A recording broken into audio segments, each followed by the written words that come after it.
जळगाव जिल्ह्यातल्या पाचोरा नगरपालिकेमध्ये कोण नगराध्यक्ष होणार आणि कुणाची सत्ता येणार आहे त्यावर एकदा नजर टाकूयात। बघा, पाचोरामध्ये भाजपच्या सुचिता वाघ या संभाव्य नगराध्यक्ष असतील। बघा, पाचोऱ्यातलं आपण चित्र बघतोय।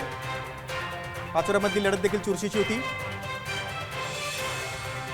आणि शिंदे गटाचे 31 नगरसेवक निवडून येतील आणि संभाव्य सत्ता शिंदे गटाकडे जाईल असा अंदाज आहे। नक्कीच, आणि या अंदाजाचं आमचे प्रतिनिधी सीएन चौधरी यांनी नेमकं काय विश्लेषण केलंय, त्यांनी नेमका काय अंदाज व्यक्त केलेला आहे पाहूया।